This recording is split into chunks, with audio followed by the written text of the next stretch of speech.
Isang masayang pagbati na may ngiti sa aking mga labi. Naghahanap ba kayo ng makakatuwang sa pagre-review ng inyong anak? Meron yan sa DepEd. Ang ETUlay online tutorial ay libre at handog ng ating kagawaran sa pangunguna ng OUA ICTS EdTech. Ito ay isang proyektong makatutulong sa mga mag-aaral, katuwang ang mga magulang o kasama sa kani-kanilang tahanan para masagutan at maunawaan ang mga modules. Hangad din ng programang ETUlay ang matulungan ang ating mga guro sa kanilang mga blended learning classes. Ang ating ETUlay ay mula kinder hanggang senior high school. Bukod sa academics, meron din tayong mga special programs gaya ng All is Wellness, Reading and Math Remediation, Storytelling, Mommy Tech Talks, Classes sa Gramatika, Speech Class, Financial Literacy, at marami pang iba. Pinalawig din ng ETUlay ang ating Alive program para sa mga mag-aaral mula grade 1 hanggang grade 3. Gayun din ay mayroon tayong ALS program at SPED tutorials na makasisigurong makakamit ng lahat ang inclusive education. May SPED hotline na rin para sa inyong mga katanungan patungkol sa special education. Kaya, subaybayan mula Lunes hanggang Biyernes, mula 9:00 ng umaga hanggang 7:00 ng gabi ang ating ETUlay. Sa ating pagtutulungan, maiaangat natin ang bawat isa. Ating itutulay ang pagkatuto upang di mapigil ang pag-aaral ng kabataang Pilipino. Itulay natin ito, sulong edukalidad.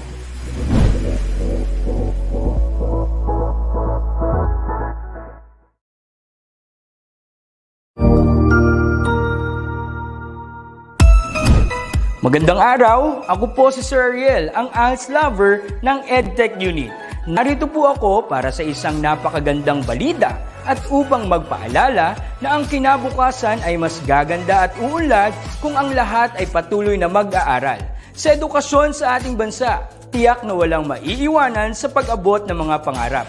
Kaya naman ang Department of Education ICTS Educational Technology Unit at Alternative Learning System Task Force ay nagtutulungan sa pagkakaroon ng ALS Tech Empowerment Program upang maihatid ang excellent quality education sa ating mga ALS learner and teachers. To easily deliver the lessons from the modules and other references, we will provide tablet PC as part of the DepEd computerization program to all ALS teachers and orientation on the use of these packages. To deepen the pedagogical use of information and communications and technology in delivering instructions, there are training workshops on the use and curation of open educational resources or OER, Google and Microsoft productivity tools, creation of video lessons using PowerPoint presentations and KineMaster, and on ebook or e-magazine development. To create an avenue for remedial lessons that is open to all learners, teachers, and parents, we will have the ETUlay free online tutorial and mobile ETUlay, where we will visit remote schools to feature the best practices of our ALS teachers and learners. Sa mga out-of-school youth and adult, laging tatandaan na may pag-asa upang makapagpatuloy sa pag-aaral. May ALS para sa inyo. Ang edukasyon ay para sa lahat. Para sa bata, para sa bayan, para sa guro.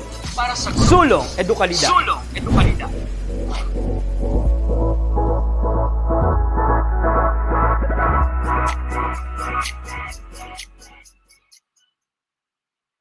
Hello po, good afternoon po.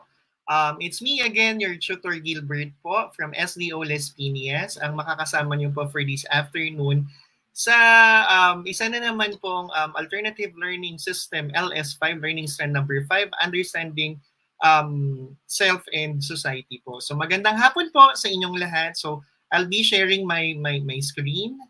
So ito po. Okay.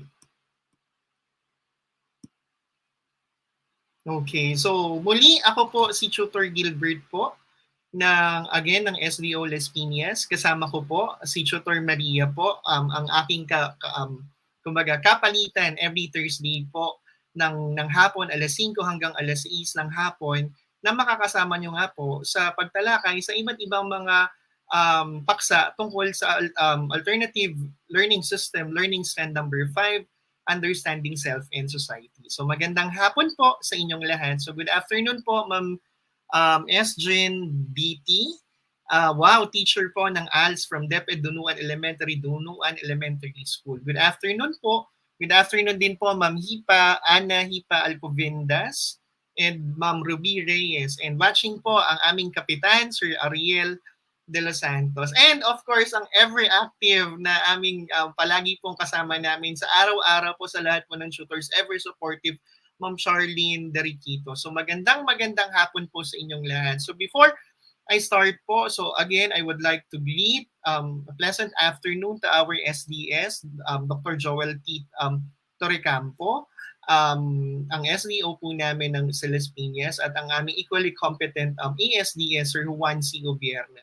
Magandang hapon din po sa aming butihing principal at OIC principal po at ang aming ETS sa Science po, Education Program Supervisor, Dr. Raquel M. Ostero. At sa lahat ng aking katrabaho sa Las Piñas East National High School. So magandang hapon po. So for this afternoon, it's a new topic for in understanding self and society po. So ito po ay pumapatungkol po sa kung gaano ba natin kakilala ang pagiging Pilipino natin. So what are the different national symbols? So but before that, so, magandang hapon po. Tutor Aya, ang aking kapalitan po at aking kasama po sa tuwing Webes po. Magandang hapon po, Tutor Aya po. So, magkaroon po muna tayo ng balik-aral or let's have a quick recap of what we have discussed last week after next, bago po yung topic ni Tutor Aya. So, let's recall about the yung iba't ibang mga coping strategies natin with negative feelings. So paano tayo nakakapag-cope up doon sa mga negative feelings natin? So we know already that negative feelings are natural feelings na nararamdaman natin. And one thing na kailangan nating gawin in order for us to deal with itong mga negative feelings na ito, we need to learn how to manage these negative feelings. Kasi hindi naman talaga sabi nga, it's a natural tendency of a human being and it's a natural part of our human existence. So, hello po, good afternoon po, Sir Ariel. So, let's have a quick recap. So, last week po, so ano po yung pinag-aralan natin? So, we discussed it is very important to know what are kumbaga ano-ano yung mga areas na nagkukos sa atin ng negative feelings. So, we have trauma, we have conflict, so we have life events, we have bereavement, so continuing problems, and even daily annoyances. So yung mga negative feelings natin ay pwede nating ikahon sa iba't ibang mga sources ng negative feeling natin. Yung trauma, when our safety was is shaken, kumbaga medyo na-bother yung sense of security natin. Yung conflict means arguing or kumbaga arguing our point of views with other people, life events, bereavement, continuing problem, at yung mga daily annoyances. So these are the 6 categories which can be the sources of our negative feelings. So ano yung gagawin natin for this afternoon?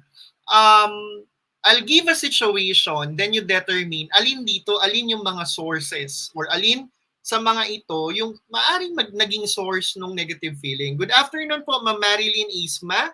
At magandang hapon din po, Ma'am Mary Ann Garcia Ablihan. So, this one, migration. So, kapag, migration, umalis from one place to another place, lumipat ng bahay, sa tingin ninyo, saan dito yung papasok yung source ng negative feeling natin? So, yung trauma ba ito? Conflict? Life events, bereavement, continuing problems, or daily annoyances? You can type or your answers in the chat box po so that we can have a live participation of those na kasama natin this afternoon. So again, kapag migration, ano kaya yung maaaring maging source nung negative feeling natin? Is it trauma, conflict, life events, bereavement, continuing problems, or daily annoyances? Ayan. So when we do speak of migration, so sabi ni Ma'am Marilyn Isma, life events. What else? Meron pa kaya? Ayan. So pag sinabi nating migration, ito ay pumapatungkol, the source of our negative feeling will be bereavement. Ito yung pagkawalay sa mga mahal natin sa buhay or sa mga malalapit sa atin. Good afternoon, Miss Marge Naris, ang aking dearly wife at ang aking kasama nating shooter tuwing Martes sa elementary science. So again, the answer is bereavement. So it could be pwedeng pagkamatay ng malapit nating mga kamag-anak or even mga kaibigan, or of course pagkahiwalay doon sa mga malalapit sa atin. So next, how about barking of dogs in your neighborhood? So ano naman po, barking of dogs in your neighborhood? Is it trauma, conflict, life events, bereavement, continuing problems, or daily annoyances? Ayan, sabi ni Sir Mio, daily annoyances. So ito po ba ay yung sa una o sa pangalawa? So tingnan natin, if barking of dogs in your neighborhood, so halimbawa nagka-klase ka, may online class ka, or halimbawa may online tutoring ka, kagaya nito ng ETUlay session natin, ay maglakas yung kahol nung aso kapag nagka-klase ka or may ano ka. So is it trauma, conflict, life events, bereavement, continuing problems, or daily annoyances? So sabi ni Ma'am Marilyn Isma, daily annoyance. Tingnan natin. Yan, very good po. So ito ay daily annoyances. So di ba may mga bagay talaga na nangyayari na hindi talaga natin mapigilan. So kagaya nun, nagkaklase ka, may dumaang truck. Alam mo, dumaan yung truck ng basura. So ang ingay nun. So that's why, ayan, sabi ni Ma'am Dichotor, ayan, daily annoyances. So very good po. So again, there are situations in our life na pwedeng mag-cause sa atin ng negative feeling. But one thing is important for us to manage this negative feeling. We should know where is the source or ano yung source na nagiging dahilan ng negative feeling natin. The second lesson that we discussed 2 weeks ago ay anong meron, aside from knowing it, the source, ano yung isa sa mga importanteng malaman din natin or we need to keep in mind in order for us to effectively manage our negative feeling is what? To know ano yung mga strategies or coping strategies na pwede natin gamitin. So we have two. So yung una, problem-focused coping strategy. So pag sinabi natin problem-focused coping strategy, we make solutions to the problem itself. So kung ano yung nagkukos sa'yo ng problema, halimbawa, yun ang ginagawa natin ng solusyon. So halimbawa, yung barking of dogs ng iyong kapitbahay, pwedeng problem-focused coping strategy, pumunta ka sa kapitbahay mo at kumbaga kinausap mo yung kapitbahay mo. So ayun po. So that's problem-focused coping strategy. Yung pangalawa naman po, emotion or EF, emotion-focused coping strategy. At ano naman po ito, we tend to make solution on the emotions na nararamdaman natin instead of the problem itself. So para makontrol natin at if we can effectively manage our negative feelings, we deal with our emotions. Ayan, may mga nagkakaraoke kahit gabi na. So pwede mo yun, sa problem focus, pwede mong kausapin sila na medyo hating gabi na, parang relate na relate ang aking wife kung sa parang hugot na hugot. So this one, so emotion focused coping strategy nga sabi, we tend to make solutions out of our emotions. So kagaya nung kanina, anong meron, magbibigay ako ng situation na meron na magbibigay ako ng situation, you need to identify ano yung strategy na ginamit. Is it problem-focused coping strategy? Nag-deal ba dun sa problema itself? Or pangalawa, sa emotion, sa dinil ba yung emotion, yung pag-lessen ng negative feeling? So emotion-focused coping strategy. You can type PF or EF? Ayan, sabi ni Tutor ay nakaka-stress talaga yan, ma'am. Mukhang nagkakaintindihan sila, ma'am. Yung ang ating dalawang kasama sa ETUlay tutors po. So, this one, finding another job immediately after losing your job.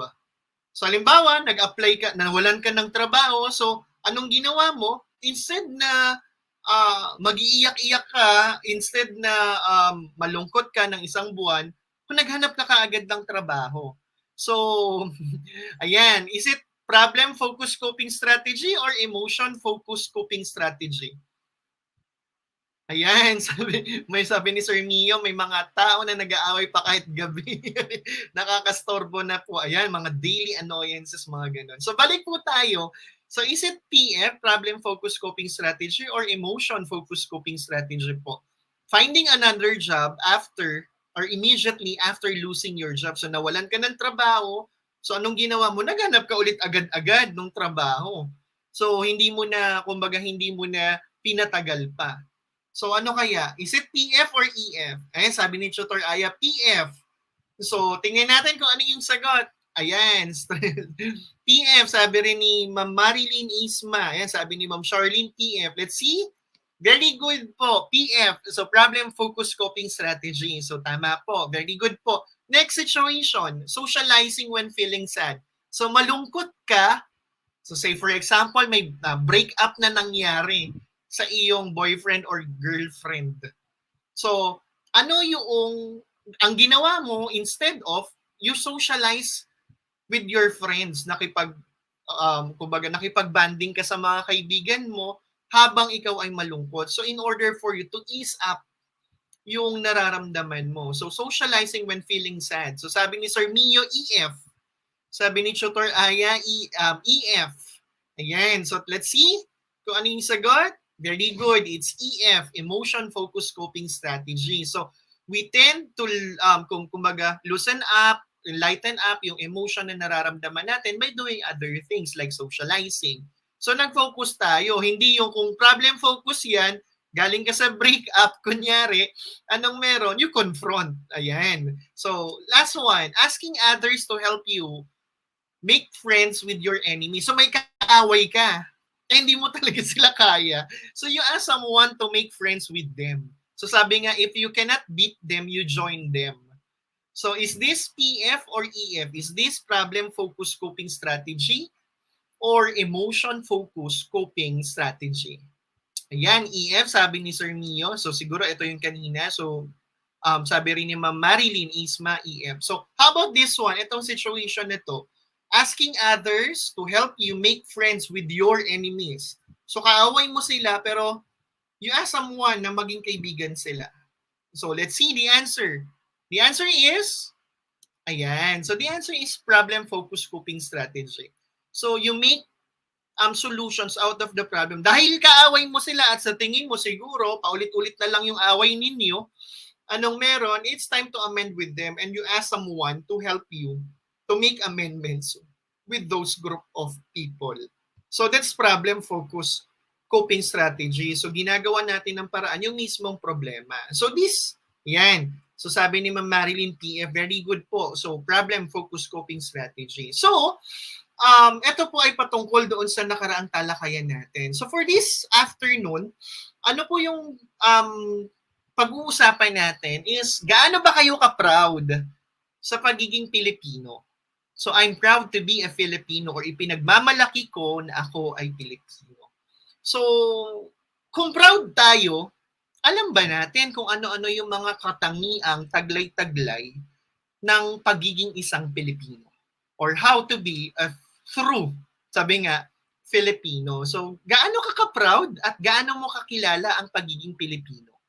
So sige nga, magbigay nga kayo ng mga bagay o ng mga tao na naging symbol or naging national symbol ng Pilipinas. Na pag pinag-usapan itong mga taong ito or mga bagay na ito, sa Pilipinas ito. So magbibigay ako ng halimbawa. Kunyari, halimbawa, Philippine Eagle, di ba? So kayo nga, magbigay nga kayo ng iba't ibang mga bagay, tao na nagiging simbolo ng pagiging Pilipino o ng Pilipinas. So again, yung example ko, Philippine Eagle, di ba? So kilala ang Pilipinas para dito sa Philippine Eagle. How about kayo po? Ano kaya yung mga bagay, mga tao na nagpapakita ng pagiging Pilipino or sumisimbolo sa Pilipinas? Sabi ni Ma'am Marilyn Ace, yan, Pilita Corrales, yan. So, yung palihad-lihad ni Pilita Corrales, ayan, sabi ni Sir Mio, ni Sir Mio, Sampaguita. So, ayan. So, we have Pilita Corrales, we have Sampaguita, ayan, sabi ni Tutor Maya, Jeepney. So, ayan. So, ano pa kaya? Meron pa kaya? So, this topic will tell us ano-ano ba talaga yung mga legitimate, Lea Salonga, legitimate national symbols na pumapatungkol sa mga Pilipino at sa ating bansa. So, eventually, as per mandated sa ating constitution, anong meron? Meron lamang tayong 12 national symbols. So, di ba? Imagine, we have many to mention. Yan, nipahat, sabi ni Ma'am Marilyn Isma. We have many to mentions about national symbols that represent the Philippines. However, based on legal basis and based on the Constitution, anong meron?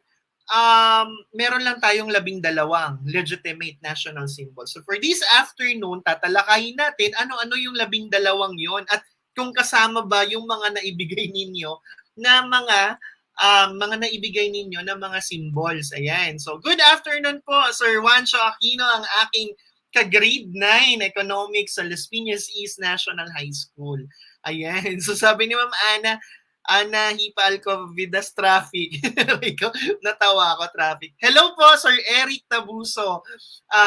Magandang hapon po from SDO Las Piñas. And of course, ayun, Boracay, sabi ni Ma'am Marilyn Isma. So let's start po.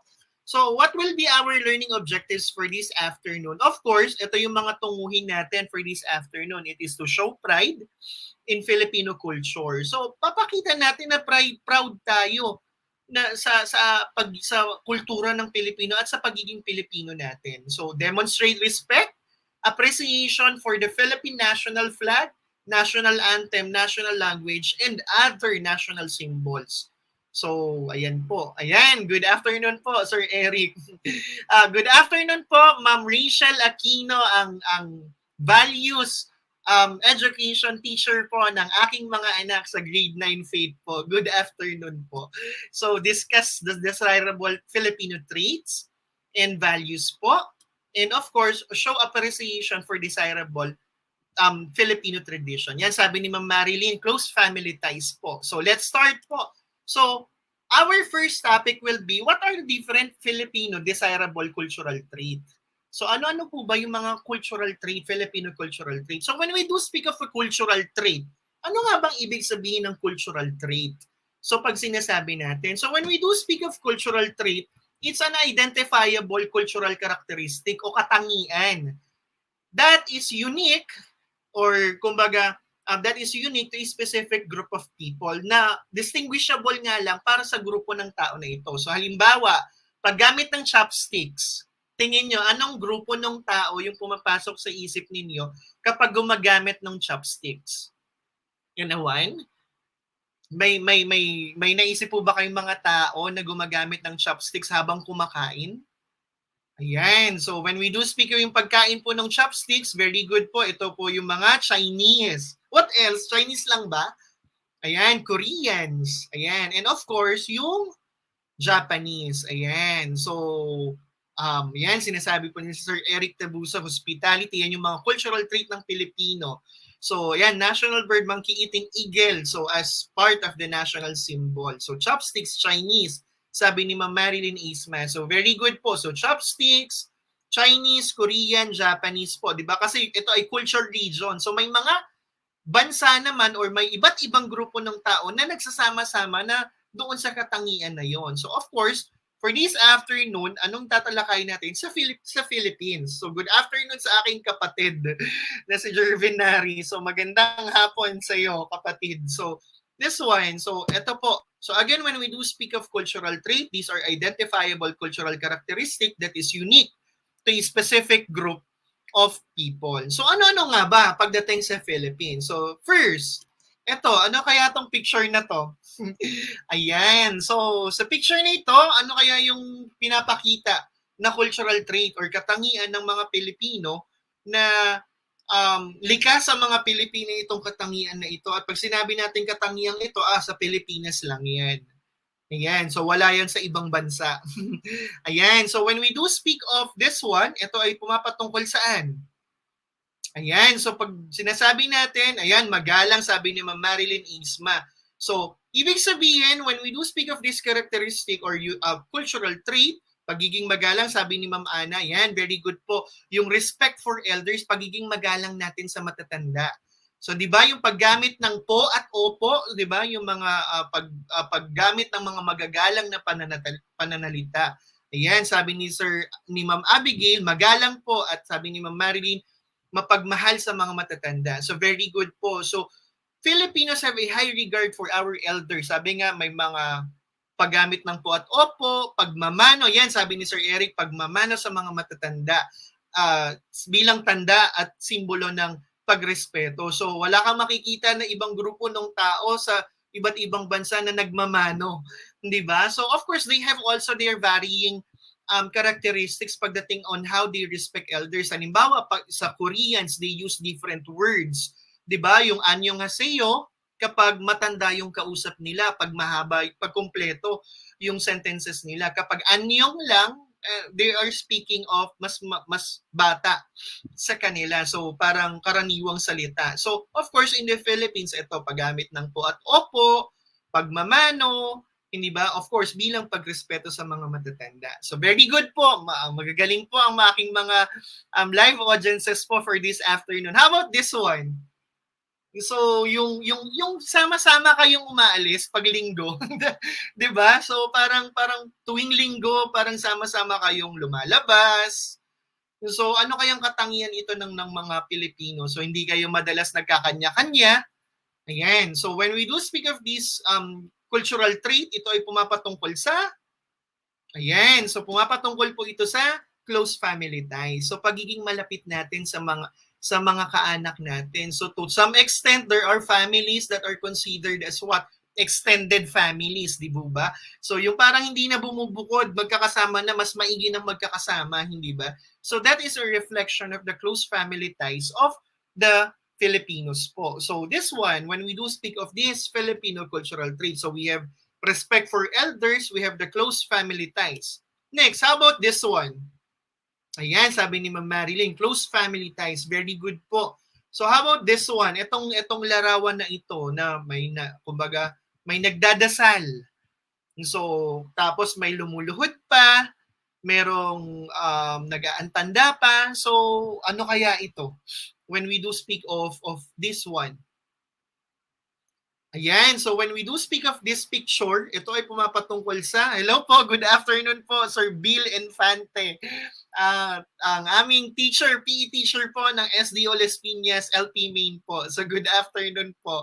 So this one, when we do speak of this, another cultural trait po ay Filipino religiosity. Yung pagiging, yan, sabi ni Ma'am Ana, makadiyos, tama po, very good po. Yung pagiging makadiyos natin, yung pagiging religious natin. So ito po ay kilala ang mga Pilipino sa pagiging relihiyoso. Hindi ba si Manny Pacquiao bago lumaban, 'di ba? Laging lumuluhod, nag-aantanda, nagsa-sign of the cross. Ayan, love and for God, respect for the Lord. Yan sabi ni Ma'am Marilyn. So very good po. So we have respect for elders, 'di ba? Close family ties, then Filipino religiosity. So next po. Ayan, sabi ni Ma'am Marilyn, hindi faith in God. So, next. How about this one? Ayan, nakikita pa ba natin yan? Yung ginagalaw yung bahay. So, ayan. So, yung inuusog, di ba? So, ano kaya yan? Yung nagpapakita ng Filipino cultural trait, yung kapag inuusog yung, ayan, yung sama-samang parang nagtutulungan yung mga Pilipino. So, ano kaya itong pumapatungkol kaya ito saan? Ayan, so when we do speak of this one, ito ay pumapatungkol saan? Sa spirit of bayanihan. So yung bayanihan spirit. So, 'di ba, in modern times anong meron? Yung spirit of bayanihan, sabi ni Sir Eric Tabuso, bayanihan. So, very good po. Thank you po, Sir Eric. So, 'di ba, our modern concept of bayanihan, 'di ba, kapag nakikipagbrigada tayo sa iba't ibang mga paaralan bago magbukas ang mga paaralan bilang tulong natin at kumbaga gabay natin sa mga paaralan na magbubukas ng kani-kanilang mga klase. So, of course, not only during the start of the school year, but of course, doon nga hanggang sa buong taon, whole year round. Yan. So, helping others in times of needs and difficulties. Yan, tama po. Lalo ngayon, di ba? Let's pray for Northern Luzon po. So, kumbaga makikita natin na marami na namang mga Pilipino ang magbabayanihan para matulungan ang mga kapatid nating nasa Northern Luzon. So yan, sabi po ni Tutor Aya, bayanihan. Sabi po ni Ma'am Marilyn, bayanihan, pagtutulungan. And yun po, helping each other. So very good po. Next, how about this one? Yung nakangiti ka kahit na hirap ka na. Di ba? Parang napakakilala ang mga Pilipino dito. Yung sa kabila ng hamon at problema na dinadanas ng mga Pilipino, anong meron? Nakangiti pa rin tayo. So ano kaya yung tawag natin doon sa Filipino cultural trait na ito?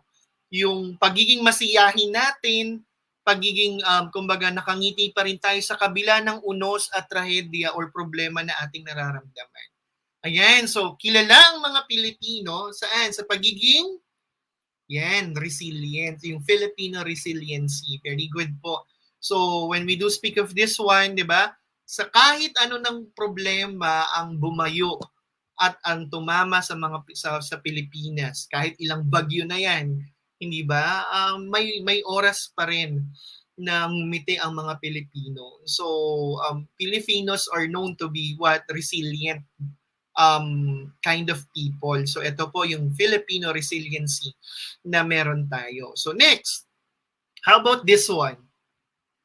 Nako, sabi daw ito raw yung pinakamahirap bayaran sa lahat ng utang mo, Rico. So masayahin talaga tayo kahit sandamakmak na ang problema, sabi ni Tutor Aya. Yes, tama po. So how about this one? Dito, parang ito yung parang pag nagkaroon ka nito, parang ito na yung parang ang hirap ng bayaran nito. Yung pagtulong nung mga ng kapwa natin mga Pilipino, saan? Sa kapwa niya Pilipino, and anong kapalit nun? Kumbaga, tayo ay of course tumatanaw nito. Yan, sabi ni Tutor Aya, utang na loob. Yan, very good po. Utang na loob or debt of gratitude. So this one, so sabi nga parang ang hirap bayaran nito. But of course, ito lamang ay sumasalamin that Filipinos ay masyado niyang pinapahalagahan yung mga tao na tumutulong, 'di ba? Sa panahon na talagang kailangan sila. That's why hindi tayo nakakalimot dun sa mga taong nakatulong sa atin habang tayo ay kumbaga nasa ibaba ng gulong, hindi ba? So when we do speak of this one. So next. How about this one? Ano naman po ito? So ito naman po ay nagpapakita ng when we do speak of this picture, this shows that Filipinos are magaling tayong makisama. So ayan yung pakikisama or getting along with others. So yung Pilipino nga kahit saan mo daw ilagay, kahit saang lahi mo ilagay, di ba? So magkakaroon ng kaibigan yan. Ayan, sabi ni Ma'am Marge. Naris, agree. So ayan, so kahit saan mo siya ilagay, kahit sino yung anong lahi yung kasama niya or kahit sino or kahit saang environment mo siya ilagay, magkakaroon ang mga Pilipino ng kaibigan because it is very innate to us and it's very natural to us to get along with other people. So it's a Filipino cultural trait yung magaling makisama.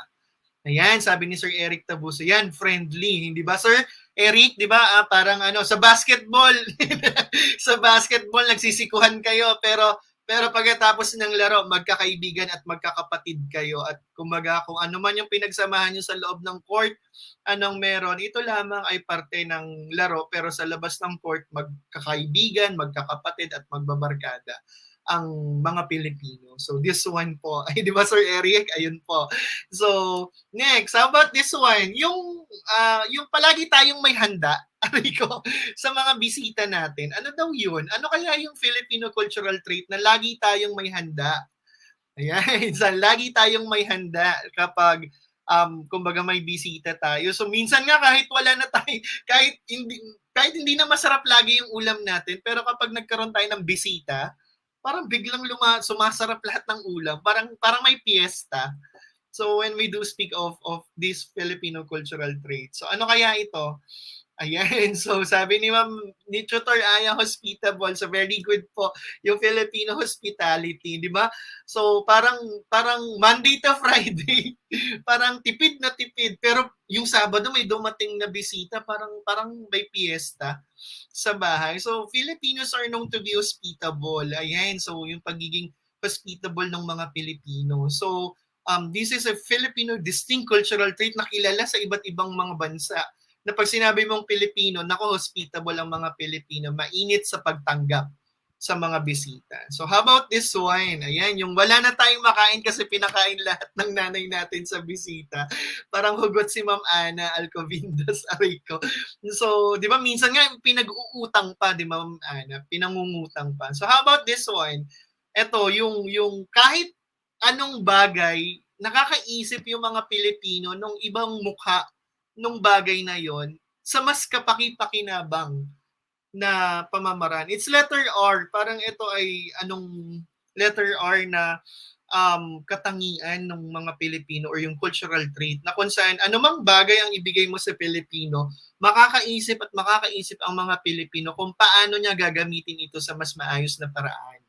So halimbawa, binigyan mo siya niyan yung parang ano ba yan, yung sa ano ba yun? Yung pinanghahabi, di ba? Binigyan mo lang siya ng dahon, pero anong ginawa niya dun sa dahon na yon? Ayan. So, when we do speak of this Filipino cultural trait, it refers yan, sabi ni Sir Eric, yan, malikhain, sabi ni Ma'am Ana. Lahat po ito ay pumapatungkol saan? Sa pagiging resourcefulness ng Pilipino. Ayan. So, yung Filipino resourcefulness. So, dito po na nakikita yung pagiging malikhain at maparaan ng mga Pilipino. 'Di ba? So, 'di ba, parang may commercial nga sa TV na ipinakita na mula sa tsinelas gumawa siya ng mga action figures, 'di ba? At ito ay inilako niya. Yan, madiskarte talaga tayo. Tama po, Ma'am Aya, Tutor Aya. So, this one. How about this one? Likas sa mga Pilipino ang pagdating dito sa mga kababaihan, likas ang mga Pilipino, kahit na tayo ay nasa isang patriarkal na bansa, likas sa mga Pilipino ang pagrespeto sa mga kababaihan. So, of course, Filipinos have high regard and respect for women. So, based nga sa kasaysayan ng Pilipinas, ang babae ay hindi nasa ilalim ng lalaki or hindi nasa itaas ng lalaki. Matatandaan na kung meron sa kasaysayan ng Pilipinas na datu, may katumbas ito na babaylan na ang ibig sabihin ay para sa babae lamang. So in prehistoric Philippines, they are equally, kumbaga, yung equal of value. So kung may dato, meron namang mga babaylan, and these two will exist, para nagko-coexist sila sa isa't isa. Yan, we run the world, sabi ni Tutor Aya. So this one, so these are anong meron? Yan. These are the different characteristics or Filipino cultural traits na meron sa ating bansa. So let's see kung matatandaan nyo lahat yon. So identify what cultural, let's see what you understand. Identify what cultural trait is being described in each situation. So let's see.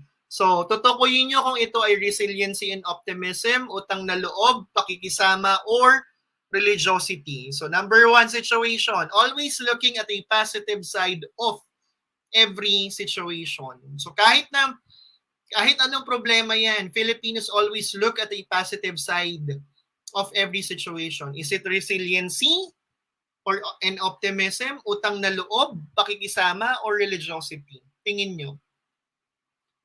Ayan, so when we do speak of this one, ito ay very good. So when we do speak of this, ito ay pumapatungkol sa resiliency and optimism.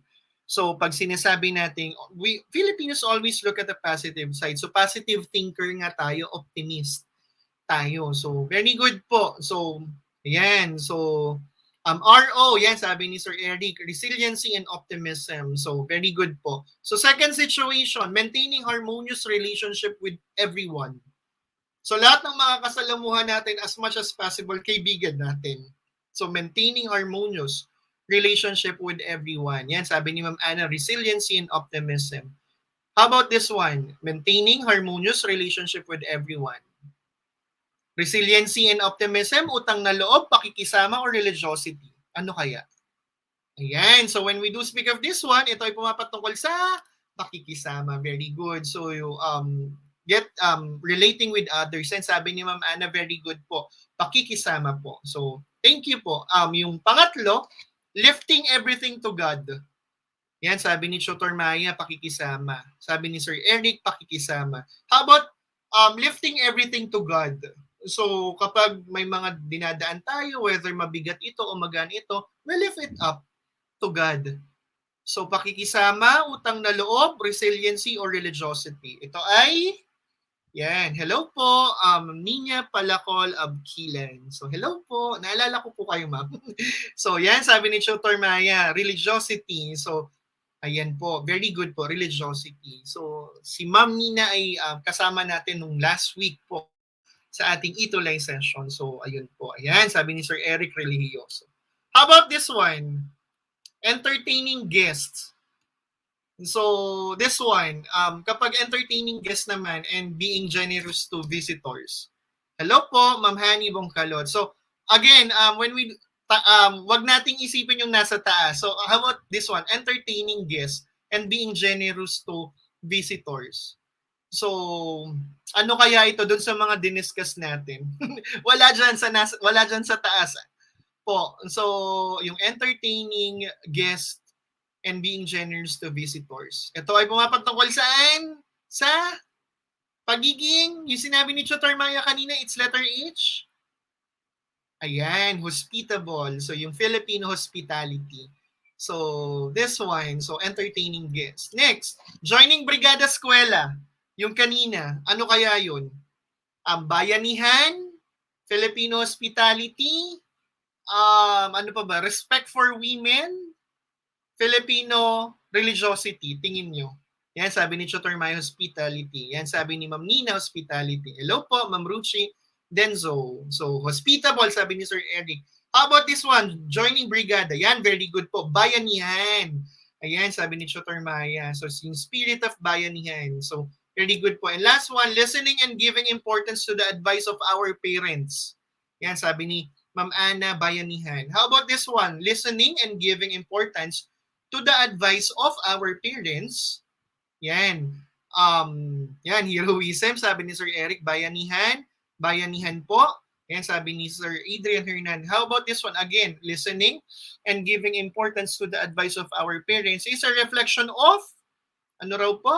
Yan, respect for elders. So we respect the opinions and advices of our elders kapag nakikinig tayo. Yan. So good afternoon po, Ma'am Kat Sedmen. So, or Mendez. And so, this one. So, for the session 2, for the second lesson, ano po yung discuss naman natin? The mark of a true Filipino. So, ano-ano nga yung mga national symbols na pumapatungkol nga sa pagiging Pilipino natin. So, sinasabi nga ng Republic Act number 8491. So, again, the Republic Act 8491 or what is to be known as the flag and the heraldic code of the Philippines. Ayan, sabi ni Ma'am Nina, respect for elders. Thank you po. So the flag and the heraldic code of the Philippines, there are only 12 legitimate national symbols sa ating bansa. So of course, ang dami nating pwedeng isipin na kung madami tayong pwedeng isipin na kung sino-sino at kung ano-ano itong mga simbolo na ito na pwedeng magpahayag at magpakilala para sa ating bansa. So hello po, Ma'am Hani Bongkalot po. So respect po, yan po yung sagot kanina ni Ma'am Hani po. So ayan po. So ano-ano kaya itong mga heraldic code of the Philippines po? So of course, ito yung mga official national symbols of the Philippines. So ano-ano itong mga ito? We only have 12. 12 lang po ha. So this one, of course yung una, yung flag. So we have the Philippine flag. So this one, so kaya nga yung heraldic code of the Philippines, di ba? So the Philippine flag comprise of this one, ito yung mga symbols So, yung tatlong star ay sumisimbolo saan? Saan nga sumisimbolo yung tatlong star? Pag sinasabi natin sa Philippine flag natin. Ayan, so when we do speak of the Philippine Star, ito ay sumisimbolo sa regional divisions ng Philippines, yung island groups. So we have Luzon, we have Visayas, and we have Mindanao. Of course, Visayas is an archipelago. So, hindi ito isla. Pero kaya nga sinasabi, itong tatlong star na representation na ito ay island groups. So, or regional divisions ng Pilipinas. So, yung race nung sun, yung silahis nung araw ay sumisimbolo dun sa 8 probinsya sa Luzon na nung meron nagsimula ng kumbaga pag-aaklas laban sa pamumuno ng mga mananakop na Espanyol. So this one, so yung pula, of course for courage, so and of course yung pakikipagdigma natin sa mga mananakop ng ating bansa. And yung blue ay of course yung pride ng Pilipinas at of course symbol of peace na meron tayo. So and of course yung white na kulay ay sumisimbolo our hopes for equality sa lahat ng mga Pilipino. So these are symbolisms of our national flag. So this is the first national symbol that is embedded in the heraldic code of the Philippines. So yung pangalawa, ano po kaya? Of course, kung may Philippine flag, meron tayong national anthem. So of course, yung national anthem, ang title ay Lupang Hinirang. So Lupang Hinirang po hindi Bayang Magiliw. Kasi parang naalala ko, parang high school, tinanong yung classmate ko, ano yung tawag sa national anthem ng Pilipinas? Ano yung title? Bayang Magiliw. So no, it's Lupang Hinirang. So, of course, it was composed by Julian Felipe. So, ano yung embedded doon nga sa Heraldic Code of the Philippines, yung pagkanta nito should be the same rendition na ginawa or tugma doon sa pagkaka-compose ni Julian Felipe. So, this one.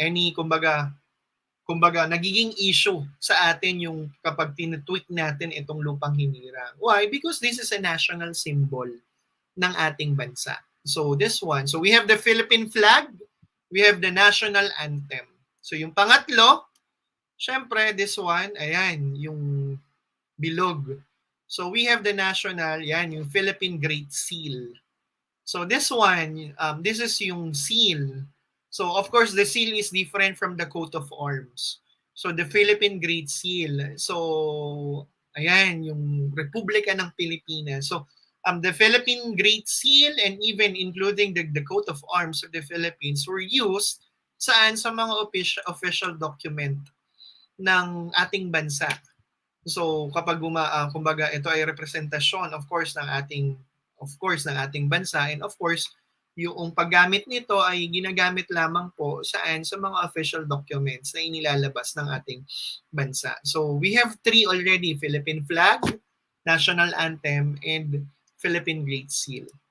So, ano pa po kaya? Ayan, yung sinasabi ko nga, if we have this seal, yung bilog kanina, we have this one, yung Philippine Coat of Arms. So, again, just like the Philippine Great Seal, yung Philippine Coat of Arms ay ginagamit nga sa mga official documents ng ating bansa, or specifically ng ating Pangulo when dealing matters or when issuing official document coming from our country. So sa ating bansa. So next, this one. Ayan yung national motto na meron tayo. Ano raw yung national motto ng Pilipinas as official national symbol? 4 yun parang nasa DepEd, 'di ba? Parang ito yung national motto na lagi. Pag DepEd employee ka, dapat alam mo to. Ito yung national motto. Puro may maka yun, 'di ba? So ano-ano kaya yun? Can you give at least one po? Magbigay nga po kayo ng isa.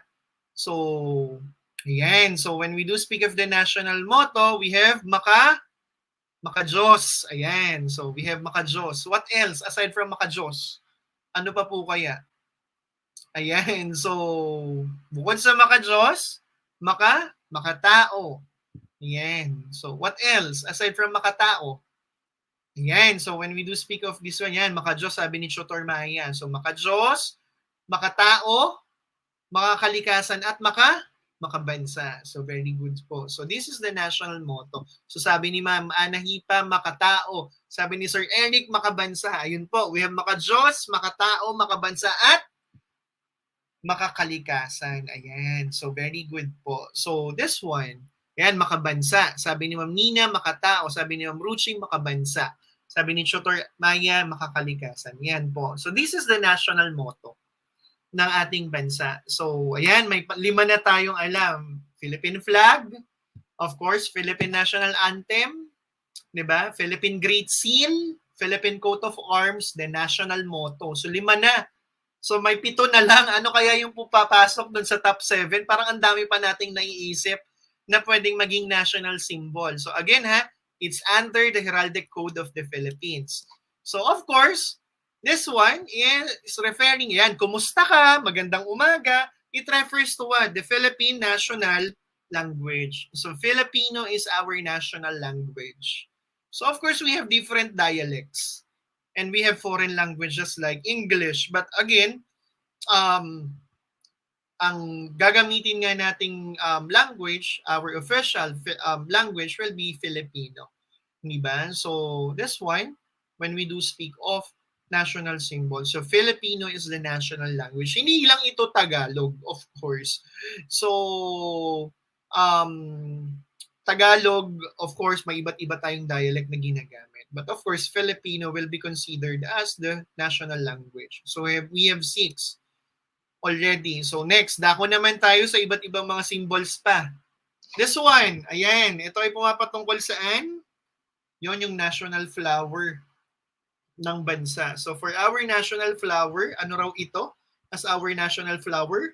Ayan. So our national flower will be represented by, yan, yung sampagita. So very good po. So national flower is sampagita.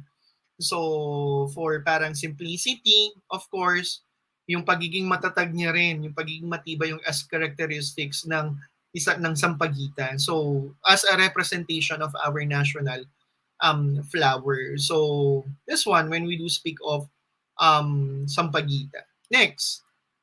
Yan, yung national tree naman natin, ano daw po ito as yung national tree ng Philippines. If the national flower is sampagita, ano naman yung national tree? Ayan, sabi ni Ma'am Nina, sampagita. Yes po. How about the national tree? Ano naman po? Yan, sabi ni Ma'am Hani, sampagita yung kanina, yung national flower. How about national tree? Ano po kaya? Yan, very good. So when we do speak of national tree, ito po ay tumutugon sa puno ng Nara. Ayun po. So yung Nara. Yan, sabi ni Ma'am Christy Moires, Nara. So very good po. So Nara is our, yan sabi ni Ma'am Ana, Nara is our national tree. So it's embedded under the Proclamation 652 series of 1934. During 1934 pa na i-proclaim that Nara will be our national tree. So that was under Governor General Frank Murphy na gawing national tree ang Nara. So again, that's under the proclamation. It was proclaimed, Proclamation number 652 series of 1934, that Nara will be represented as the national tree of the Philippines under the leadership of Governor General Frank Murphy. So this one, how about this one? Ito nga yung pambansang ibon, 'di ba? So the Philippine Eagle. So yung national bird ng Pilipinas, yung Philippine Eagle. So the Philippine Eagle was kumbaga na proclaim as the national bird last 1978 under the proclamation of 1732. 1978 under the leadership of our President Ferdinand Marcos. So during the time of Ferdinand Marcos, President Ferdinand Marcos na iproklama that the Philippine Eagle will be our national bird. So this one. So ayan, may 9 na. 3 na lang. Sino kaya yung pasok sa top 3 when we do speak? Ayan, yung Agila daw, sabi ni Ma'am. Ayan, sabi ni Ma'am Honey, ayan, Agila, sabi ni Ma'am Nini. So this one, ayan, national gem, yung perlas, 'di ba? Yung pearl as our national gem. So that's under proclamation number 905 of 1996 during the time of Fidel V. Ramos that yung pearl was declared as the national symbol known to be as the national gem of the Philippines. Yan yung pearl, yung perlas. Okay po. So next, arnis. Ayan, yung national sport ng Pilipinas, yung arnis. So arnis will be our national sport just like in Korea, it's taekwondo, in Japan, judo, in China, it's karate. So in the Philippines, arnis.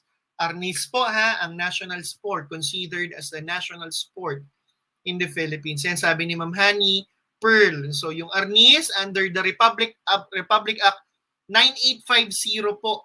So when we do speak of arnis, so it was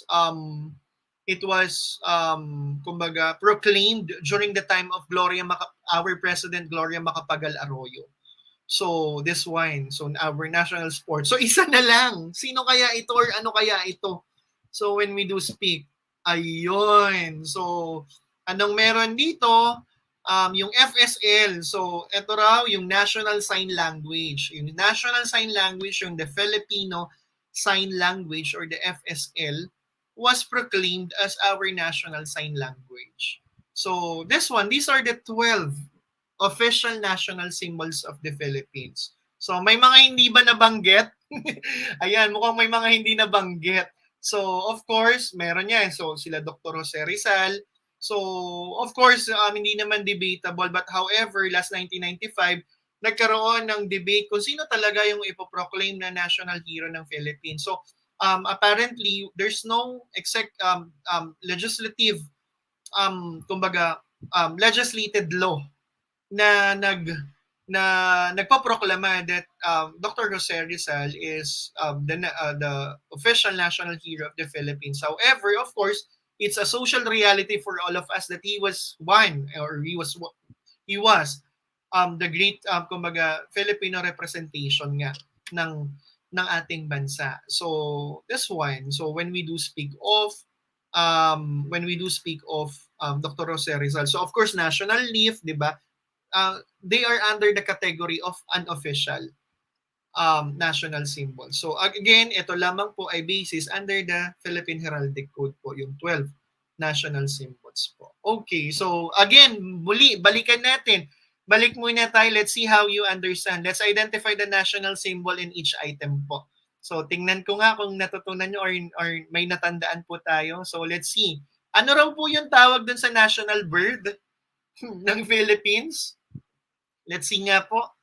Ayun po. Yung national bird ay pumapatungkol saan?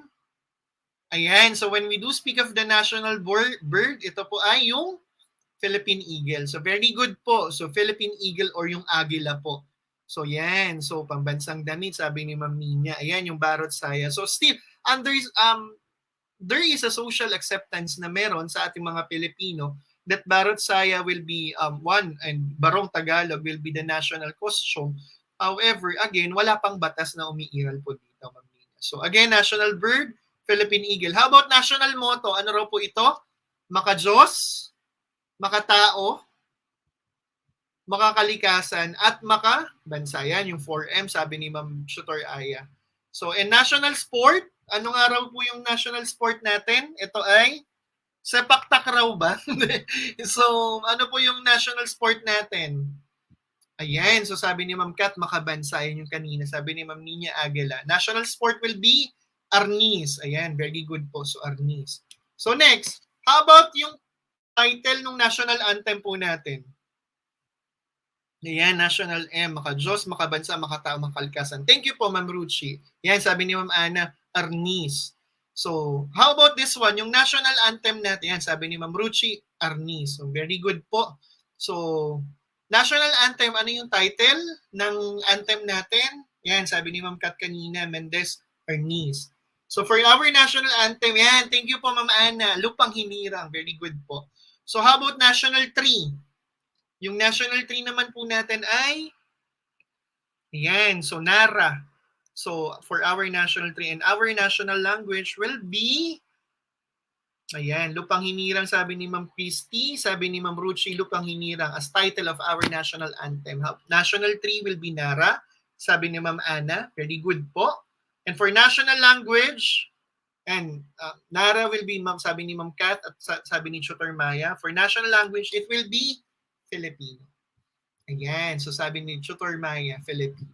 So, again, just like what I'm always doing, I always end up with this quote. With a quote na anong meron. Sabi po ni Nick Joaquin, that the identity of a Filipino today is a person asking what is his or her identity. So, anong ibig sabihin nito? Ito lang po ay pumapatungkol na kung saan marami na sa mga Pilipino ngayon ang hindi na sigurado kung ano ba talagang identity, totoong identidad ng mga Pilipino. So marapat lamang na balikan natin muli ano-ano yung mga katangian natin na pumapatungkol sa pagiging Pilipino natin. At ano-ano yung mga simbolo o mga bagay na nagre-representa sa ating pagiging Pilipino.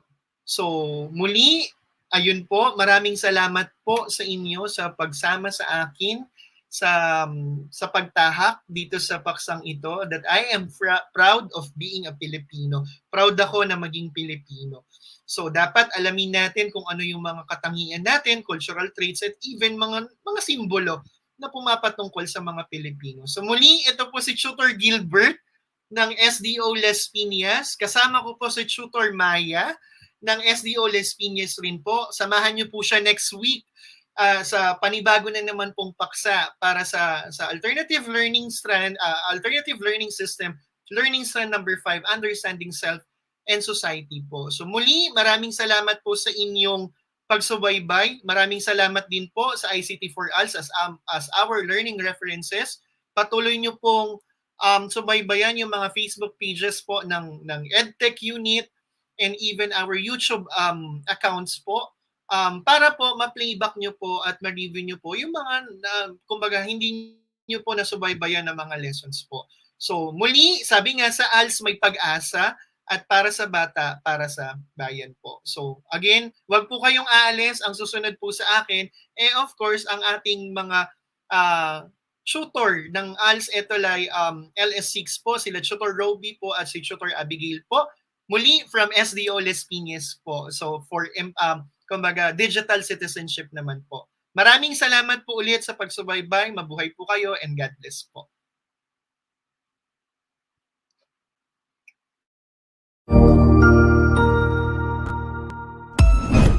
Ang husay naman! Natapos mo ang iyong tutorial session kasama ang iyong mahusay na ETUlay tutor. May bago ka bang natutuhan? I-share na yan gamit ang hashtag ETUlay Level Up. Huwag aalis ha, dahil may susunod pang programa na pwede mo ring panoorin at salihan. Dahil naghihintay na ang iyong mga tutors. Happy learning dito sa ETUlay!